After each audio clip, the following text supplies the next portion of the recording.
Fatick a été le lieu de rencontre des collectifs de travailleurs contractuels du secteur de la santé.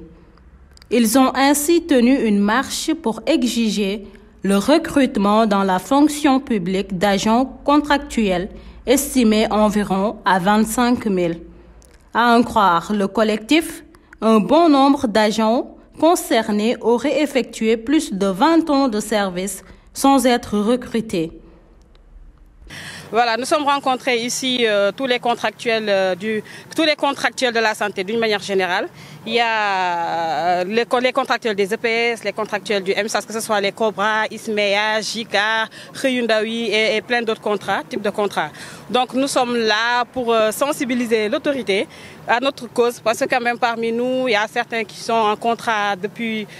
17 ans, chaque année, renouvelable depuis 17 ans, depuis 10 ans, depuis 3 ans, depuis 5 ans, et vraiment, ça commence à faire vraiment trop. Donc nous sommes là pour sensibiliser l'autorité, qui sache que nous faisons partie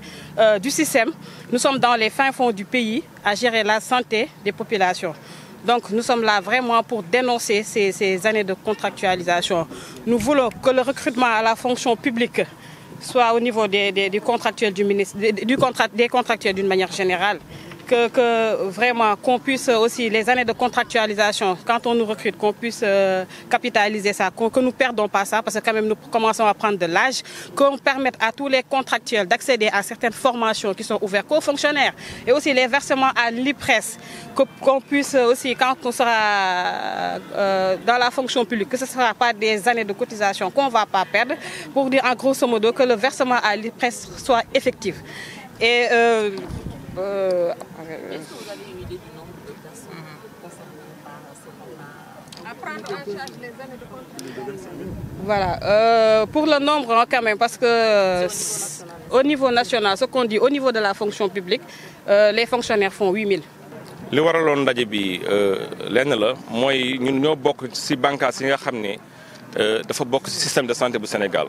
muy ñaari bànqaas ñi nga xam ne mooy contractuels yi ak ñi nga xam ne mooy fonctionnaire yi ñu nekk ñi nga xam ne nag ñun ñooy le maillon faible mais aussi ñun ñooy ñi nga gën a bëri ci système bi maanaam comme ni ko sama naataango bi waxee plus de 80% boo xam ne ñoom ñoo donc nekk ci système de santé bi mooy les contractuels ci biir contractuels yi mu am ñi nga xam ne ñoom ñuy tuddee ISMEA am ñoo xam ne ñu ngi leen tuddee contractuel Cobra am ñoo xam ne ñu ngi leen tuddee xëyu ndaw yi am ñoo xam ne nag les EPS lañu nekk mooy dans les hôpitaux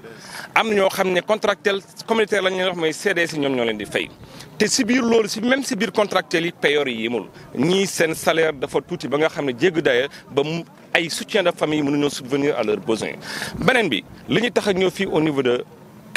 Fatick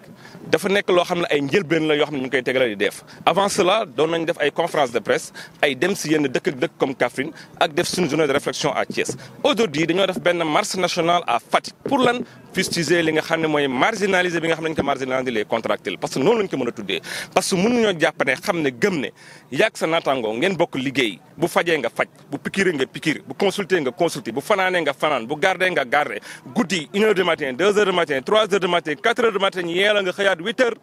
nga dugg sa bureau consulter indemnité risque sax mënuñu ko amal ki nga xam ne mooy contracteur bi c'est inadmissible c'est pas normal te loolu duñ ko nangu beneen bi mënuñoo nangu indemnité de risque mënu ko am c'est pas possible yow je dis même l'agent de santé yow léegi yow da nga nekk ki nga xam ne yaay gardien yi fi structure bi parce que doo am ay gardien yaa fay nekk yaa fay gérer guddi yaay tijjil nit ñi yaa leen di faj bon pour vous dire que risque bi nga xam yaa ngi koy encourir sa liggéey wàllu faj bi mën ngaa blessé wu mën nañ laa wàll ay feebar tout cela ñu ne yow daal dañuy naan coppet li nga xam ne moom mooy indemnité de risque teg ko fële bokk aussi li nga xam ne mooy indemnité de logement bi nga xam ne jox nañu ko muy 50 000 francs yi joxoon nañu ko en mai janvier ñu waroon jox 25 000 ñu tëbal ko anamu danañ ko buqi indi ko jox ñu ko parce que février la ñuy jox mais janvier bi dana dellu si ñi nga xam ne ñoom dañoo créer li ñu naan ay certificat administratif ñi si bloqué yenn agents yi bañ leen signer seen contrat loolu day dakk day dañ